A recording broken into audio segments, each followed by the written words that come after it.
I saw this yesterday. I can't act like this was a original thought for me when it came to a Nick Richards deal. But the more you think about it, if the Suns could fleece the Lakers in a Nick Richards deal, it might be like the last missing domino of one more young player to help build up this young core that will support Booker and eventually a future star in their endeavors of being the next great Phoenix Suns team. And so I thought about it, and I was looking at it, and I went, you know what? Could you get Nick Richards for Dalton Knecht? I know it sounds crazy, but the Lakers already traded him once for Mark Williams. He doesn't necessarily fit exactly what the Lakers want to do. He's a good player. He's a solid player. But you have to remember, he's going to be turning 25 years old this year. He's an older rookie. He's already close to his ceiling. And the Lakers have a massive hole in their center position. They don't have anyone there. They're starting Jackson Hayes potentially once again for the Los Angeles Lakers. And yeah, if you're the Lakers, you might want to go get a guy like DeAndre Ayton. Go for it. Knock yourself out. I think it would be hilarious to watch the Lakers go through the DeAndre Ayton experience because LeBron James will be the Draymond Green to DeAndre Ayton's Jordan Poole. That relationship will not last very long. But they have a glaring hole at their center position, and there's not a lot of options out there left. If the Phoenix Suns could send Nick Richards to the Los Angeles Lakers for Dalton Knecht, the money works. It adds to another piece of the young core puzzle of the Phoenix Suns. The Lakers get a center who is, let's call it what it is, he's an average to good center, and the Suns could send over a second-round pick or something. But the Lakers already showed their hand. They don't value Dalton Knecht that much if they already tried to trade him once, and Dalton Knecht wasn't good enough value for Mark Williams. They had to trade a first-round pick and a first-round pick swap along with another player to help make money work. So it's not like Dalton Knecht was the end-all, be-all in a trade, so it's not crazy. It is a little far-fetched, but heck, if we're making up insane Lakers trades, that's what Lakers fans do all the time. It's fun to give them a taste of their own medicine. I saw yesterday, or a couple of days ago, a Devin Booker trade idea to the Lakers, and it was like Austin Reeves and Rui Hachimura and Dalton Knecht and a first-round pick, and it's like, get over yourself. So you know what? If I'm going a little overboard with a trade idea for Dalton Knecht and Nick Richards, swapping those two guys, adding another player to the young core of the Phoenix Suns, a guy that can shoot and a bigger player that can just help continue to develop with this team, for Nick Richards to help plug their center hole in, and that's too crazy for them, what do I care? At least they're getting something out of it. Whenever they're trying to get Devin Booker from the Suns, it's usually just something awful. So when it comes to that kind of deal, it's just something I kind of thought of last night. I was like, you know what? The Lakers have a need for a center. The Suns have a need for a young core. Dalton Knecht is a pretty old second-year player. He's going to be turning 25 this year. Can you swap Nick Richards for Dalton Knecht?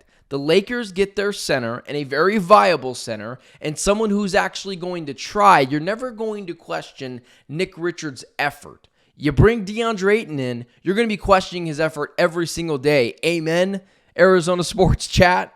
I mean, that's just what it is. So, yeah, listen, it might be a little far-fetched to think that the Suns could fetch a guy who was a mid-first-round pick last year. But if you send him a second-round pick too, I think it could ease the pain. But the Lakers don't have a lot of areas to go.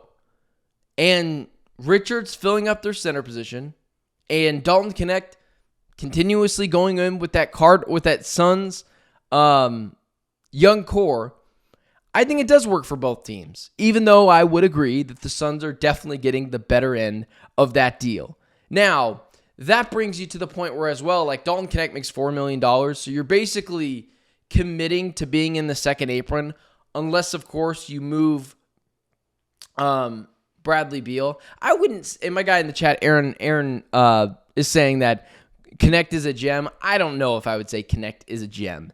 He's a 25-year-old second-year player, fairly soon here, that can shoot the ball pretty well. Like, he shot 37% last year. He is not a top 5 player on a championship-winning team. He's like a 7 or 8 guy. He's a good player, but, like, he's already kind of reached his ceiling. He's not going to get much better. It's not like Kaman Malawach, who is nearly 7 years younger than this guy. Like, you could say he could be reaching his potential pretty soon.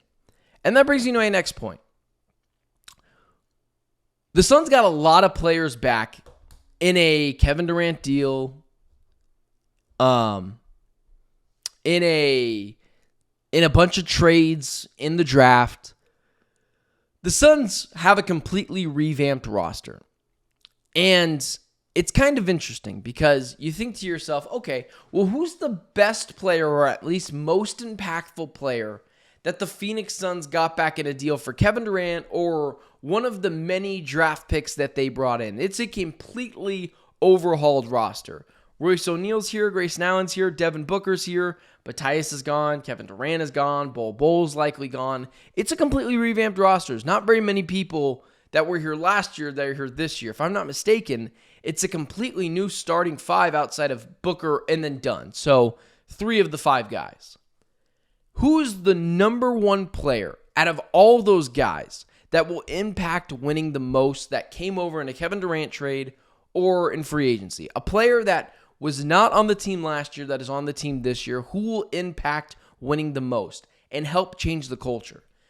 I think it's Dillon Brooks. I am still highly, highly skeptical of the Jalen Green fit with Devin Booker.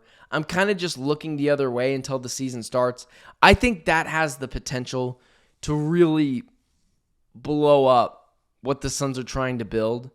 I don't like the idea of 2 guys who definitely need the ball and Jalen Green, who's an inefficient shooter, taking shots away from Booker, trying to get to the rim when Mark Williams and Kaman Malawach will likely be in the paint. He's got to be a much more effective, I think, playmaker and three-point shooter and kind of a mid-range shooter as well. So his game, like, I can buy into the idea that people think that this guy could move into that next tier of superstardom.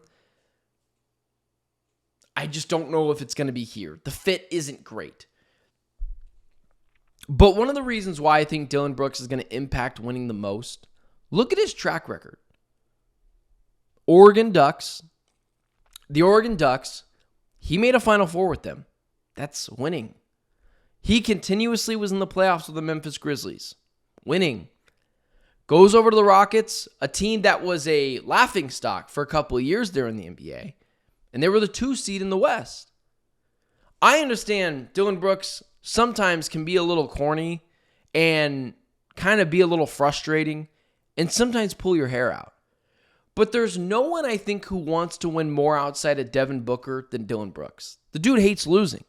I think in some ways he's a leader in the ability to show to other young guys how to win, what it means to win, doing the things to win. I know Brooks is a little bit of a hothead. Sometimes he'll shoot you out of games. But he's really developed into that solid 3-and-D player. I understand that, again, can rip your hair out.